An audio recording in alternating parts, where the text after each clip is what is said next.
ஈஸா மாதிரி இருக்கு, அவ்வளவுதான். டென்ஸ் மாறல, ரெண்டுமே பிரசன்ட் கண்டினியூஸ் டென்ஸ். மேல பார்த்தது தப்புதான். சரி என்னன்னா she told that she was going to clinic. இப்படிதான் வரும், இதான் சரி. ஓகே, இன்னொரு எக்ஸாம்பிள் பாருங்க. I said I cannot do it. இது இன்டைரக்ட்ல வழக்கத்துல எப்படி பேசுறாங்கன்னா I said I can't do it இப்படி சொல்றாங்க. ஆக்சுவலா இது தப்பு. பாருங்க, said மாறல, can குட்டா மாறல, that போடல. சரி என்னன்னா I told that I could not do it இப்படிதான் பேசணும். சரி, கடைசியா இன்னொரு எக்ஸாம்பிள் சொல்றேன், கவனிங்க. He said I don't know. இந்த சென்டென்ஸ் இன்டைரக்ட்ல வழக்கத்துல எப்படி பேசுறாங்கன்னா he said he doesn't know இப்படி சொல்றாங்க. ஆக்சுவலா இது தப்பு. சரி என்னன்னா he told that he didn't know இப்படிதான் பேசணும், இதான் சரி. வழக்கத்துல எப்படி பேசுறாங்கன்றது புரியுதா? ஓகே, இதுக்கு மேல இந்த பாடத்துல நடத்துறதுக்கு எதுவும் இல்ல, அதனால நாம அடுத்த பாடத்துக்கு போலாம். பாடம் பேரு என்னன்னா பங்க்சுவேஷன். இந்த பாடத்துல நாம என்ன பார்க்க போறோம்னா எங்கெங்க ஃபுல் ஸ்டாப் போடணும், கமா எங்க போடணும், இன்வெர்டட் கமா எங்க போடணும், அபாஸ்ட்ரோஃபே எங்க வரும், இது போல இன்னும் சிலதெல்லாம் எங்கெங்க வரும்னு பார்க்க போறீங்க. ஃபர்ஸ்ட் ஃபுல் ஸ்டாப்பை எங்க யூஸ் பண்றதுன்னு பாருங்க. புக் எடுங்க, புக்கை பாருங்க. ஃபுல் ஸ்டாப் தமிழ்ல முழு புள்ளி எங்க வரும்? at the end of declarative sentence. அதாவது declarative sentence முடியும் போது full stop போடணும். எக்ஸாம்பிள் பாருங்க. you are my friend. நீ என்னுடைய நண்பன். இங்க பாருங்க, முடியும் போது full stop இருக்கா? ஓகே, இப்படிதான் இது போல வாக்கியம் முடியும் போது full stop வரும். ஓகே, இன்னொரு எக்ஸாம்பிள் பாருங்க. I am going to complete the course. நான் இந்த பயிற்சியை முடிக்க போகிறேன். இங்கேயும் full stopல முடியுது. இப்படிதான் சென்டென்ஸ் முடியும் போது full stop வரணும். இதே full stop இன்னொரு இடத்துலயும் யூஸ் பண்ணலாம். புக்க பாருங்க. to mark abbreviation, அதாவது வார்த்தைகளை சுருக்கமா எழுதும்போது இதை யூஸ் பண்ணலாம். வார்த்தைகளை சுருக்கமா எழுதும்போது அல்லது சுருக்கி எழுதும்போது இந்த full stop யூஸ் பண்ணலாம். எக்ஸாம்பிள் பாருங்க. MBA, இங்க மாஸ்டர் ஆஃப் பிசினஸ் அட்மினிஸ்ட்ரேஷன் என்ற 3 வார்த்தைகளை சுருக்கி MBA ன்னு போட்டிருக்கேன். இப்படித்தான் வரும். NO னா நம்பர்னு அர்த்தம். இதுதான் நம்ம சுருக்கமா NO ன்னு போடுறோம். இங்க கவர்மெண்ட் வார்த்தை சுருக்கமா GOVT ன்னு வந்திருக்கிறதுனால ஃபுல் ஸ்டாப் வந்திருக்கு எங்க டீக்கு பக்கத்துல. இந்த டிபார்ட்மெண்ட் வார்த்தையை சுருக்கும் பொழுது DEPT ன்னு வரும். பக்கத்துல ஃபுல் ஸ்டாப் வந்திருக்கு. இப்படிதான் ஒரு வார்த்தையை அப்ரிவியேட் பண்ணும்போது, அதாவது சுருக்கும் பொழுது பக்கத்துல ஃபுல் ஸ்டாப் பண்ணணும். ஓகே, ஃபுல் ஸ்டாப் 2 இடத்துல வரும். ஒன்னு டிக்ளரேட்டிவ் சென்டென்ஸ் முடியும் போது, அடுத்து வார்த்தையை சுருக்கும் போது அல்லது அப்ரிவியேட் பண்ணும்போது. அவ்வளவுதான். அடுத்து பார்க்க போறது கமா. தமிழ்ல கார்புள்ளி. இந்த கமா எங்கெங்க யூஸ் பண்றதுன்னு பார்க்கலாம். புக்க பாருங்க. Comma to separate a series of words, அதாவது வார்த்தைகள் வரிசையா வரும்பொழுது ஒவ்வொரு வார்த்தைக்கு பக்கத்திலையும் கமா வரும். கடைசியா அண்டுக்கு முன்னால கமா வராது, அதோட முடிச்சிடணும். எக்ஸாம்பிள் பாருங்க. Apple, orange, papaya, pineapple and tomato are fruits. இங்க பாருங்க, ஒவ்வொரு வார்த்தைக்கு பக்கத்திலையும் கமா வந்திருக்கு. ஆனா அண்டுக்கு முன்னால மட்டும் கமா வரக்கூடாது. என்ன அர்த்தம் உங்களுக்கே தெரியும். அடுத்து வேற எங்க கமாவை யூஸ் பண்றதுன்னு பாருங்க. To mark nominative of vocative case, அதாவது ஒருத்தரை அவர் பேரை சொல்லி கூப்பிடும் போது அந்த பேரை வாக்கியத்துக்கு முன்னாலையும் போடலாம், பின்னாலையும் போடலாம். பேரை முன்னால போட்டா அந்த பேருக்கு பின்னால கமா வரும். அதே பேரை பின்னால போட்டா அந்த பேருக்கு முன்னால கமா வரும். எக்ஸாம்பிள் பார்த்தா நல்லா புரியும். Swathi, don't beat your mother. இங்க ஸ்வாதின்ற பேர் சென்டென்ஸ்க்கு முன்னால வந்திருக்கு, அதனால பின்னால கமா போட்டிருக்கேன். புரியுதா? இது பாருங்க. I want ice cream daddy. இங்க டாடின்ற பெயர் சொல் சென்டென்ஸ்க்கு பின்னால வந்திருக்கு, அதனால கமா டாடிக்கு முன்னால வந்திருக்கு. இதான் விஷயம். என்ன புரியுதா? ஓகே, இன்னொரு இடத்துலயும் இந்த கமா வரும். புக்க பாருங்க. To mark noun in a position, அதாவது ஒருத்தரை பத்தி பேசும்போது அவர் யாருன்னு தெரியப்படுத்துறதுக்காக ஒரு சில வார்த்தைகளை யூஸ் பண்ணுவோம். அந்த வார்த்தைகளின் தொகுப்புக்கு முன்னால பின்னால கமா வரும். எக்ஸாம்பிள் பாருங்க. Mister Venugopalan, the production manager of your company cannot come for 2 days. ஆபீஸுக்கு போன் பண்ணி வேணுகோபாலன் வரமாட்டார்னு சொல்லும் பொழுது வேணுகோபாலன்ற பேர்ல எத்தனையோ பேர் ஆபீஸ்ல இருக்கலாம். எந்த வேணுகோபாலன் சரியா சொல்றதுக்கு தான் production manager of your company அப்படின்னு சொல்றோம். அதாவது உங்க கம்பெனி ப்ரொடக்ஷன் மேனேஜர்னு சொல்லும்போது கரெக்டா யாருன்னு தெரியும். இப்போ எந்த வேணுகோபாலும் கரெக்டா தெரிஞ்சிடும். இது போல வார்த்தைகளின் தொகுப்புக்கு முன்னால பின்னால கமா வரும். சரி, இன்னொரு எக்ஸாம்பிள் பாருங்க. Mr. T.N. Seshan, the former Chief Election Commissioner of India, will inaugurate our college. இங்க பாருங்க, ஏதோ ஒரு டிஎன் சேஷன் எடுத்துக்காம இருக்கிறதுக்கு the former Chief Election Commissioner of Indiaன்ற வார்த்தைகளின் தொகுப்பை நம்ம யூஸ் பண்ணிருக்கோம். இதுக்கு பின்னால முன்னால கமா போடணும். இப்போ கரெக்டா டிஎன் சேஷன் யாருன்னு நமக்கு தெரியுது எப்போ இதை போடும்பொழுது. ஏன்னா டிஎன் சேஷன்ற பேர்ல எத்தனையோ பேர் இருக்கலாம். கன்ஃபியூஸ் ஆகாம இருக்கிறதுக்கு தான் இதெல்லாம் யூஸ் பண்றோம். அவ்வளவுதான், வேற எதுவும் இல்ல. ஃபர்ஸ்ட் என்ன பார்த்தோம்? the production manager of your company பார்த்தோம். இங்க என்ன பாக்குறோம்? the former chief election commissioner of India. இது போல வார்த்தைகளின் தொகுப்புக்கு முன்னால பின்னால கமா வரணும். அவ்வளவுதான். என்ன கமா எங்க யூஸ் பண்றது புரியுதா? Okay.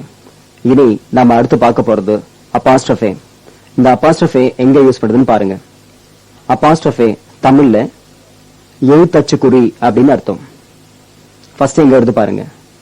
To mark possessive case, அதாவது உடையன்ற அர்த்தத்தை குறிக்கிறதுக்கு அப்பாஸ்ட்ரோஃபி எஸ் யூஸ் பண்ணலாம். இத நவுன் கேஸ் என்ற பாடத்துல போன மாசம் சொல்லிக் கொடுத்த ஞாபகம் இருக்குன்னு நினைக்கிறேன். இப்பவும் பாருங்க. கர்ணாஸ் சேரிட்டி, கர்ணனுடைய கொடை. இங்க அப்பாஸ்ட்ரோஃபி எஸ் எதை குறிக்குதுன்னா உடையன்ற மீனிங்க குறிக்குது. இதை கவனிங்க.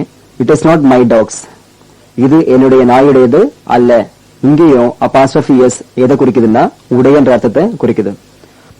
ஓகே, இதே அப்பாஸ்ட்ரோஃபி யூஸ் ஆகிற இன்னொரு இடத்தையும் பாருங்க.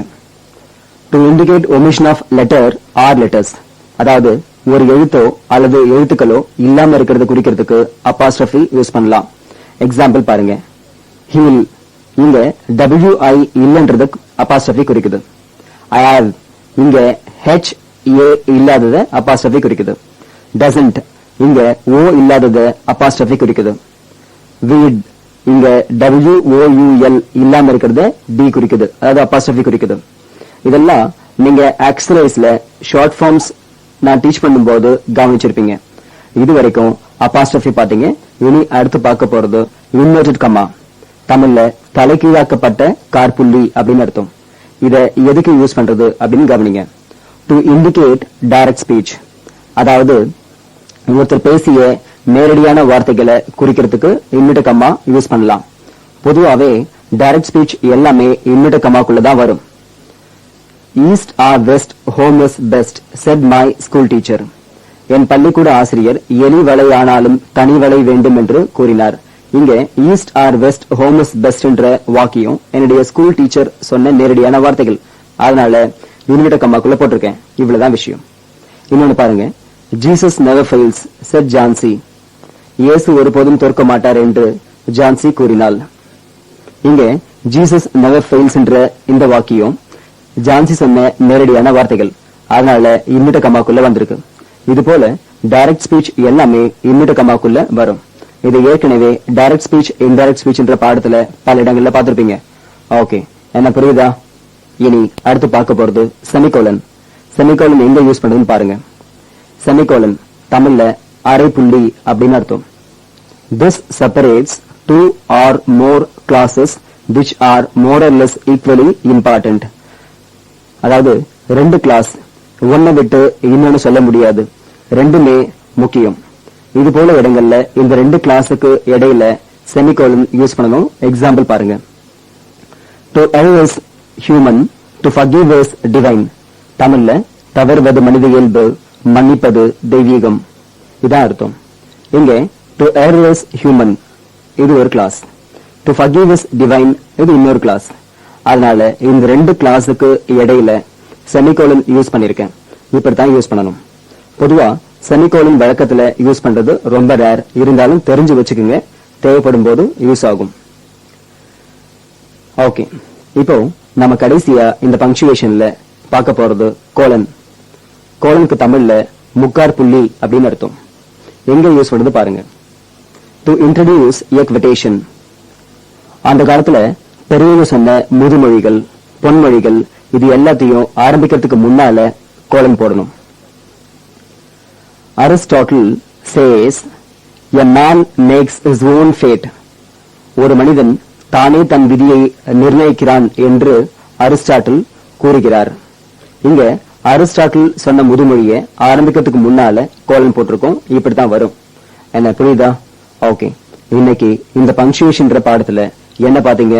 ஃபுல் ஸ்டாப், கம்மா, அபாஸ்ட்ரோஃபே, இன்வெர்டட் கம்மா, செமிகோலன், கோலன் இதெல்லாம் எங்க யூஸ் பண்றது, எப்ப யூஸ் பண்றதுன்னு பார்த்தோம். சொல்லிக் கொடுத்த விஷயம் எல்லாம் என்னைக்கும் வரக்கூடாது. சரியா? All right. அப்புறம் இன்னொரு விஷயம், நீங்க தமிழ்ல இரட்டைக்கிழவி, அடுக்கு தொடர் இந்த ரெண்டையும் கேள்விப்பட்டிருப்பீங்க. இரட்டைக்கிழவி பிரிச்சா பொருள் தராது. அதாவது சலசலவென்று சத்தம் கேட்டது அப்படின்னு சொல்லலாம். சல என்று சத்தம் கேட்டதுன்னு சொல்ல முடியாது. இப்படி சொன்னா மீனிங் கிடைக்காது. கலகலவென்று சிரித்தாலும் சொல்லலாம். இதுக்கு பதிலா கல என்று சிரித்தாலும் சொல்ல முடியாது. சோ இரட்டைக்கிழவி பிரிச்சா பொருள் தராது. ஆனா அடுக்கு தொடர் பிரிச்சா பொருள் தரும். பல பல உதாரணங்கள் கொடுக்கலாம். இதை பிரிச்சா பல உதாரணங்கள் கொடுக்கலாம்னு வரும். போக போக என்னை பத்தி நீ தெரிஞ்சுப்ப. இதை சொல்லும் பொழுது உங்களுக்கு தெரியும், ஒரு போக பிரிச்சாலும் என்ன போகன்ற வார்த்தைக்கு தனியா பார்க்கும்பொழுது மீனிங் உண்டு. தமிழ்ல இது போல இரட்டைக்கிழவி, அடுக்கு தொடர் இதெல்லாம் உண்டு. ஆனா இங்கிலீஷ்ல இந்த ரெண்டுமே கிடையாது. அதாவது இங்கிலீஷ்ல ஒரே அர்த்தமுள்ள ரெண்டு வார்த்தைகள் பக்கத்துல பக்கத்துல வராது, வரக்கூடாது. என்ன புரியுதா?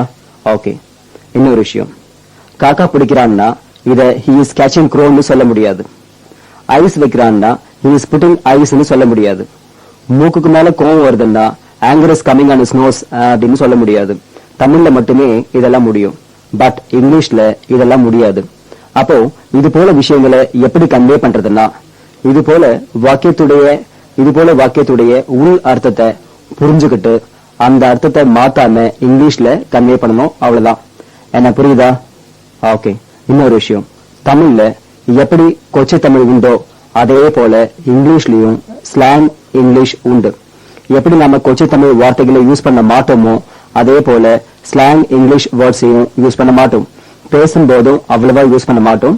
எப்பாவது ஒரு சில முறை தான் யூஸ் பண்ணணும், தெரிஞ்சுக்குங்க. தமிழ்ல உள்ள சில கொச்சை வார்த்தைகளை கவனிங்க. குந்துனா உட்கார்னு அர்த்தம், கொட்டிக்கோன்னா சாப்பிடுன்னு அர்த்தம், ஊத்திக்கோன்னா குடின்னு அர்த்தம், கிழ மண்டையை போட்டுடுச்சுன்னா பெரியவர் இறந்துட்டாருன்னு அர்த்தம், பட் பஜாராக்கிதுன்னா ரொம்ப கஷ்டமா இருக்குன்னு அர்த்தம். தம்மா தூண்டு, திம்மா தூண்டு, தத்துனு உண்டு இது எல்லாமே சிறுதளவுன்ற அர்த்தத்தை குறிக்கும். தமிழ்ல இது போல ஸ்லாங் வேர்ட்ஸ் உண்டு. பட் நாம பேச மாட்டோம். அதே போல இங்கிலீஷ்லயும் உண்டு. பேசுறதுக்கு அதிகமா யூஸ் பண்ணாதீங்க. ஷிட் அல்லது புல்ஷிட் அப்படின்னு சில பேர் அடிக்கடி சொல்றதை கேள்விப்பட்டிருப்பீங்க. என்ன அர்த்தம்னா நான்சென்ஸ்னு அர்த்தம். மேம்னு காலேஜ்ல ஸ்டூடெண்ட்ஸ் மேடம் கூப்பிடுவாங்க. ஆக்சுவலா man slang, MAM spelling, man slang. Madam தான் சரியான ஆங்கில வார்த்தை. கிட்னா சைல்டுன்னு அர்த்தம், கிட் ஸ்லாங். காப்னா கான்ஸ்டபிள்னு அர்த்தம், காப் ஸ்லாங். பங்க் த கிளாஸ்னா லீவ் த கிளாஸ்னு அர்த்தம். காலேஜ் ஸ்டூடெண்ட்ஸ் கிளாஸ கட்டடிக்கிறதுக்கு இந்த வார்த்தையை யூஸ் பண்ணுவாங்க. பங்க் த கிளாஸ் அப்படின்னா காலேஜ கட்டடி அப்படின்னு அர்த்தம். பங்க் என்ன இங்க ஸ்லாங். ஐ வாண்ட் $100 சில பேர் சொல்லி கேள்விப்பட்டிருப்பீங்க. என்ன அர்த்தம்? எனக்கு $100 பணம் வேணும்னு அர்த்தம். பக்னா காசு, பணம் அப்படின்னு அர்த்தம். இங்க பக் ஸ்லாங். இது போல ஆயிரக்கணக்கான ஸ்லாங் வேர்ட்ஸ் இங்கிலீஷ்ல உண்டு. சும்மா ஸ்லாங் என்னன்னு ஒரு ஐடியா கிடைக்கதா இதெல்லாம் டீச் பண்றேன். மற்றபடி எல்லா ஸ்லாங் வேர்ட்ஸும் தெரிஞ்சு வச்சிருக்க முடியாது. ஓகே, இனி அடுத்து பாக்குறதுக்கு எதுவும் நேரம் இல்ல. சோ இதோட இன்னைக்கு கிளாஸை முடிக்கலாம். எக்ஸசைஸ்ல என்ன செய்ய சொல்லியிருக்கணும் அதை செஞ்சு பாருங்க. தேங்க்யூ. இன்னும் நிறைய தெரிஞ்சுக்கணும்னா என்னுடைய வீடியோ சிடியை வாங்கி பாருங்க, ரொம்ப யூஸ்ஃபுல்லாக இருக்கும். இந்த சிடிஸ் இல்லாமல் நீங்கள் எங்கிட்ட நேரடியாகவும் கற்றுக்கலாம், ஆன்லைனில் அதாவது ஸ்கைப் மூலமாகவும் கற்றுக்கலாம், அல்லது மொபைல் வழியாகவும் கற்றுக்கலாம். டீட்டெயில்ஸ் வேணும்னா என்னுடைய மொபைல் நம்பருக்கு கால் பண்ணுங்கள். 9444262000 அல்லது லேண்ட்லைன் நம்பர் 24333325க்கு கால் பண்ணுங்கள். நம்ம வெப்சைட் வந்து www.sagaenglish.in. அட்ரஸ் வந்து 568 அண்ணா சாலை, Teynampet, Chennai 18.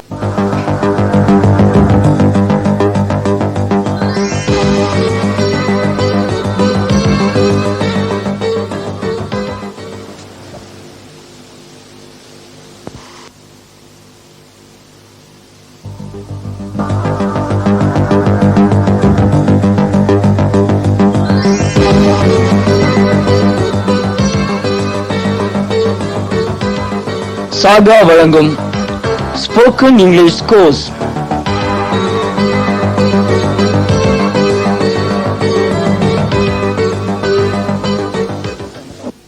Good morning.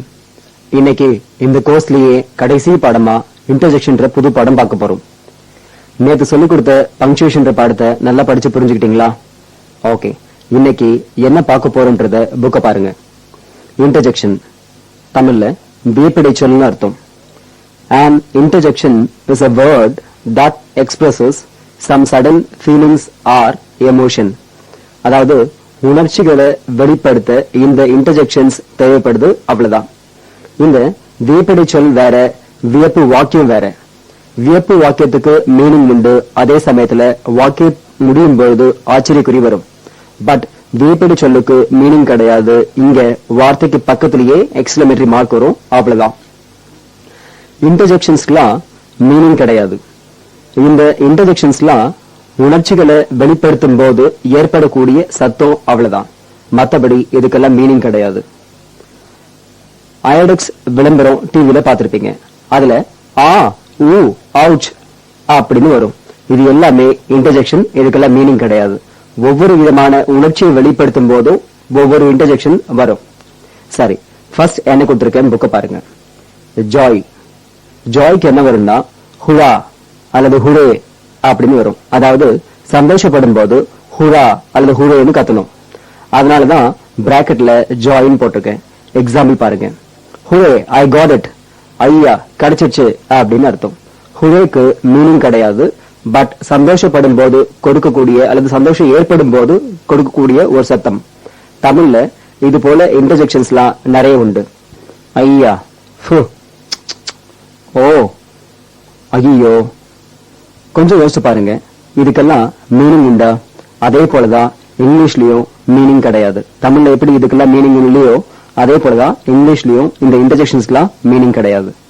Okay, அடுத்த இன்டர்ஜெக்ஷன் பாருங்க. Grief, alas. அலாஸ் எப்ப சொல்லணும்னா வருத்தத்தை வெளிப்படுத்தும் போது சொல்லணும். அலாஸ்னா தமிழ் எப்படி ஐயோ அப்படின்னு சோகத்துல சொல்லுவோமோ அதே போலதான் இங்கிலீஷ்லயும் இந்த அலாஸ்ன்ற வார்த்தை. எக்ஸாம்பிள் பாருங்க. அலாஸ் எவ்ரிபடி இஸ் டெட், ஐயோ எல்லாருமே செத்துட்டாங்க. ஓகே, அடுத்து பார்க்க போறது சர்ப்ரைஸ், வாவ். இந்த வாவ்ன்ற இன்டர்ஜெக்ஷன் எப்ப யூஸ் பண்ணணும்னா ஆச்சரியத்துக்கு யூஸ் பண்ணணும். மீனிங் கிடையாது. வாவ் இட்ஸ் எக்ஸலண்ட், ஐயா இது ரொம்ப பிரமாதமா இருக்கு அப்படின்னு சொல்லும் போது இதை யூஸ் பண்ணணும். அது வாவ் அப்படின்ற வார்த்தை இந்த இன்டர்ஜெக்ஷன் எப்ப யூஸ் பண்ணணும்னு சொன்னா ஆச்சரியப்படும் போது அல்லது ஆச்சரியத்தை வெளிப்படுத்தும் போது. இது போல எங்கெல்லாம் ஆச்சரியத்தை வெளிப்படுத்துவோமோ அங்கெல்லாம் வாவ் போட்டுக்கலாம். இந்த ருஷி ஊறுகாய்க்கு டிவில விளம்பரம் வரும். வாவ் இத்தனை வகை ஊறுகாய்களா அப்படின்னு வரும். இங்கேயும் எதை குறிக்குதுன்னா சர்ப்ரைஸ எக்ஸ்பிரஸ் பண்ணும்போது இதை யூஸ் பண்றாங்க. ஓகே, அடுத்து அப்ரூவல். அப்ரூவலுக்கு என்ன வரும்னா பிராவோ. பிராவோனா என்ன மீனிங்? சபாஷ் அப்படின்னு அர்த்தம். பிராவோ எப்ப யூஸ் பண்றதுன்னா ஒரு செயலை செஞ்சு முடிச்ச பிறகு நல்லா செஞ்சிருக்கீங்க அப்படின்னு தட்டி கொடுக்கும் போது bravo you have done it அப்படின்னு சொல்லலாம். ஓகே, எக்ஸாம்பிள் பாருங்க. Bravo you have done it, சபாஷ் நீ செஞ்சு முடிச்சிட்ட அப்படின்னு சொல்லணும். அதாவது பிராவோன்றது என்ன? அப்ரூவல்.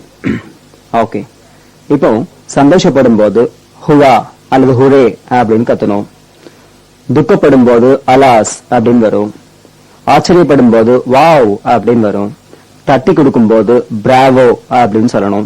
இப்படித்தான் வரும். இங்க யூஸ் பண்ண வேண்டிய இடத்தை மாத்தக்கூடாது. இது வரைக்கும் என்ன பாத்தீங்க? உணர்ச்சிகளை வெளிப்படுத்தும் போது என்னென்ன இங்கிலீஷ் வேர்ட்ஸ் யூஸ் பண்ணணும்னு பாத்தீங்க. பொதுவாவே உணர்ச்சிகளை டக்குன்னு இங்கிலீஷ்ல வெளிப்படுத்த முடியாது. அவங்களுக்கு தாய்மொழி என்னவோ அதுல இருந்துதான் உணர்ச்சிகள் வெளிப்படும். அதுக்கப்புறம் தான் மத்த மொழி எல்லாம். கீழே விழும்போது, சூடு வச்சுக்கும் போது, லாட்டரியில ஒரு கோடி அடிக்கும் போது, டாக்டர் ஊசி போடும் போது ஏற்படக்கூடிய சத்தம் எல்லாமே உங்க தாய்மொழியில தான் இருக்கும். என்ன புரியுதா? இருந்தாலும் நீங்க இங்கிலீஷ் கத்துக்கிறதுனால உங்களுக்கு இதெல்லாம் சொல்லித்தர வேண்டிய இது என் கடமை. அதனால இதெல்லாம் டீச் பண்றேன், அவ்வளவுதான். ஆல்ரைட், இன்னைக்கு முக்கியமான விஷயம் ஒண்ணு சொல்ல வேண்டியிருக்கு, கவனிங்க. இங்கிலீஷ்ல தேர், இட் இந்த ரெண்டு வார்த்தைகளும் டம்மி சப்ஜெக்ட்ஸ், அதாவது டெம்பரரி சப்ஜெக்ட்ஸ் சொல்லலாம். அதாவது சில இடங்கள்ல மீனிங் இல்லாம வரும். ஃபர்ஸ்ட் தேர் பார்க்கலாம். தேருக்கு டிக்ஷனரியில என்ன மீனிங் போட்டிருக்கோம்? அங்கேன்னு போட்டிருக்கோம். ஆனா சில இடங்கள்ல தேருக்கு அங்கேன்ற மீனிங் வராது. சுருக்கமா சொன்னா தேர்ன்ற வார்த்தை சென்டென்ஸ்ல வேர்புக்கு முன்னால வந்தா மீனிங் கிடையாது, அதே வேர்புக்கு பின்னால வந்தா அங்கேன்ற மீனிங் உண்டு.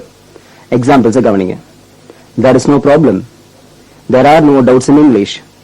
There was no money to spend. There won't be any students.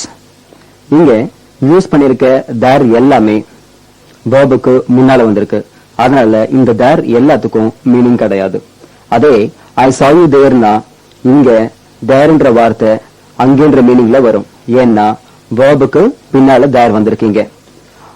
That's not thereனா அது அங்கே இல்லைன்னு அர்த்தம். இங்க தேருக்கு மீனிங் உண்டு.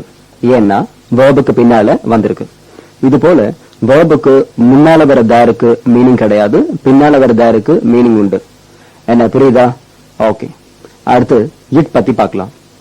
இட்டுக்கு பல இடங்கள்ல இது அதுன்ற மீனிங் உண்டு. ஒரு சில இடங்கள்ல தான் இட் மீனிங் இல்லாம வரும். அது எங்கன்னு சொல்றேன் கவனிங்க. It's 4:30. 4 ஆகுது. It's very hot today. இன்னைக்கு வெயில் அதிகமா இருக்கு. It's getting late. லேட் ஆகுது. It's getting cold. It's getting dark. இது எல்லாமே இது போல இடங்கள்ல இது போல இடங்கள்ல இட் மீனிங் இல்லாம வரும். குறிப்பா இட் டைம் பத்தி சொல்லும் பொழுதோ அல்லது கிளைமேட் பத்தி சொல்லும் பொழுதோ மீனிங் இல்லாம வரும். மற்ற இடங்கள்ல மீனிங்கோட வரும். என்ன புரியுதா? இன்னொரு விஷயம், கோயிங் டு இந்த ரெண்டு வார்த்தைகள் பத்தி கொஞ்சம் தெரிஞ்சுக்கணும். இந்த கோயிங் டு ரெண்டு வார்த்தைகளும் பிரியாம ஒன்னா வரும். கோயிங் டுக்கு அடுத்து வர வார்த்தை verb ஃபர்ஸ்ட் ஃபார்மா இருக்கணும். எக்ஸாம்பிள் பாருங்க. I am going to eat. நான் சாப்பிட போகிறேன். She is going to dance. அவள் ஆட போகிறாள். He is going to punish you. அவன் உன்னை தண்டிக்க போகிறான். Are you going to come? நீ வர போகிறாயா? இது போல going to சென்டென்ஸ்ல வந்தா சாப்பிட போகிறேன், ஆட போகிறேன், தண்டிக்க போகிறேன், வரப்போகிறேன், இது போல போகிறேன்ற மீனிங்ல வரும். என்ன புரியுதா? ஓகே. இனி அடுத்து பார்க்க போறது இன்னொரு முக்கியமான விஷயம். கவனிங்க. ஆனா பெண்ணான்னு தெரியாத பட்சத்துல ஆனதான் எடுத்துக்கணும். அதாவது ஆனா பெண்ணான்னு தெரியாத பட்சத்துல ஆனதான் எடுத்துக்கணும். இது இங்கிலீஷ்ல இருக்க கிராமர் ரூல். தமிழ்லயும் இப்படிதான். இதுக்கு சில எக்ஸாம்பிள்ஸ் பார்த்தா உங்களுக்கு புரியும். இந்த சென்டென்ஸ் கவனிங்க. If anybody comes, ask him to wait for 5 minutes. இங்க முதலாளி தொழிலாளி கிட்ட யாராவது வந்தா அவர் 5 நிமிஷம் வெயிட் பண்ண சொல்லுன்னு சொல்றாரு. இங்க வரப்போவது ஆனா பெண்ணான்னு தெரியாது, அதனால அவரைன்னு போட்டிருக்கும். இங்கிலீஷ்லயும் இப்படித்தான். அங்க அவரைக்கு பதிலா ஹிம் போடணும். இது போல சமயத்துல ஆணை குறிக்கிற வார்த்தைகளை தான் யூஸ் பண்ணணும். இந்த பழமொழியை பாருங்க. Time untied, wait for no man. இந்த பழமொழியில வெயிட் ஃபார் நோ மேன்னு வந்திருக்கு. அதுக்காக விமனுக்கு இது பொருந்தாது அப்படின்னு அர்த்தம் கிடையாது. Man proposes, God disposes. தான் ஒன்று நினைக்க தெய்வம் ஒன்று நினைக்கும். இங்கேயும் பாருங்க, மேன் ஆணதான் குறிக்கும். அதுக்காக பெண்ணை குறிக்கல அப்படின்னு அர்த்தம் கிடையாது. ரெண்டு பேரும் குறிக்கும். இது போல ஆனா பெண்ணான்னு தெரியாத இடங்கள்ல ஆணுக்கு தான் ஃபர்ஸ்ட் ப்ரிஃபரன்ஸ். என்ன புரியுதா? இந்த விஷயங்கள் எல்லாம் நீங்களே போக போக புரிஞ்சுப்பீங்க. கடைசியா இன்னொரு விஷயம், நீங்க இங்கிலீஷ்ல பேசும்போது சிச்சுவேஷனுக்கு ஏத்த மாதிரி வார்த்தைகளை அல்லது வாக்கியங்களை பிச்சை ஏத்தி அல்லது இறக்கி உச்சரிக்கணும். ஸ்ட்ரெஸ் பண்ண வேண்டிய இடத்துல ஸ்ட்ரெஸ் பண்ணணும், நிறுத்த வேண்டிய இடத்துல நிறுத்தணும். இப்படி எல்லாம் பேசினாதான் கான்வர்சேஷன் லைவா இருக்கும், கேட்கறதுக்கு நல்லா இருக்கும். நம்ம கன்வே பண்ற விஷயம் கரெக்டா போய் சேரும். நம்ம தமிழ்லயும் இப்படித்தான் பேசுவோம். உடம்பு சரியில்லாதவரை எப்படி இருக்கிறீங்கன்னு விசாரிக்கும் போது எப்படி கேட்கணும்? எனவே உடம்பு எப்படி இருக்கு, இப்படிதான் சாஃப்டா கேட்கணும். இது இப்படி கேட்காம என்ன உடம்பு எப்படி இருக்கு இப்படி கேட்டா இதுக்கு அர்த்தமே வேற. நீ இந்த ஜென்மத்துல 10th பாஸ் பண்ண மாட்ட. இங்க பாருங்க, இந்த சென்டென்ஸ்ல ஜென்மத்துலன்ற வார்த்தையை அழுத்தி சொன்னாதான் இதுக்கு சரியான மீனிங் கிடைக்குது. கோமா கேட்கும் போது வேகமா பேசணும், அப்பதான் கேட்க நல்லா இருக்கும். யார் நீ, உனக்கு என்ன வேணும், இப்படி பேசினாதான் கேட்கிற மாதிரி இருக்கும். நீங்க இங்கிலீஷ்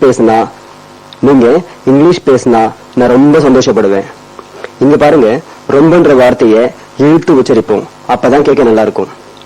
தமிழ்ல எப்படி நாம இது போலாம் பேசுறோமோ அதே போல நாம இங்கிலீஷ்லயும் பேச கத்துக்கணும், அப்பதான் நல்லா இருக்கும். அப்படி இல்லைன்னா நியூஸ் வாசிக்கிற மாதிரி இருக்கும். ஒரு சில சென்டென்ஸ் படிச்சு காமிக்கிறேன் பாருங்க. Who are you? What do you want? இந்த கேள்விகளை கோவமா கேட்கும்போது வேகமா கேட்டதா நல்லா இருக்கும். இது பாருங்க, I am waiting for a long time. இந்த சென்டென்ஸ்ல லாங்ன்ற வார்த்தையை இழுத்து சொன்னதா நல்லா இருக்கும். I am so sorry. இந்த சென்டென்ஸை சாஃப்டா சொன்னதா நல்லா இருக்கும். இப்படிலாம் பேசினாதான் உணர்ச்சி பூர்வமா இருக்கும். இப்போ நீங்க அதை பத்திலாம் யோசிக்க வேணாம். முதல்ல இங்கிலீஷ் தைரியமா பேச ஆரம்பிச்ச பிறகு இதை பத்தி யோசிக்கலாம். ஓகே, இன்னைக்கு நான் இதுக்கு மேல நடத்த போறதில்ல. நாளைக்கு கிளாஸ்ல நீங்க செகண்ட் மந்த்ல என்ன பாத்தீங்களோ அதை ரிவைஸ் பண்ண போறேன். எக்ஸசைஸ்லாம் எதுவும் கிடையாது. ஸோ இதோட இன்னைக்கு கிளாஸை முடிக்கலாம். தேங்க்யூ. இன்னும் நிறைய தெரிஞ்சுக்கணுன்னா என்னுடைய வீடியோ சிடியை வாங்கி பாருங்கள், ரொம்ப யூஸ்ஃபுல்லாக இருக்கும். இந்த சிடிஸ் இல்லாமல் நீங்கள் என்கிட்ட நேரடியாகவும் கற்றுக்கலாம், ஆன்லைனில் அதாவது ஸ்கைப் மூலமாகவும் கற்றுக்கலாம், அல்லது மொபைல் வழியாகவும் கற்றுக்கலாம். டீட்டெயில்ஸ் வேணும்னா என்னுடைய மொபைல் நம்பருக்கு கால் பண்ணுங்கள். 9444262000 அல்லது லேண்ட்லைன் நம்பர் 24333325க்கு கால் பண்ணுங்கள். நம்ம வெப்சைட் வந்து www.sagaenglish.in. அட்ரஸ் வந்து 568 அண்ணா சாலை, தேனாம்பேட்டை, சென்னை 18.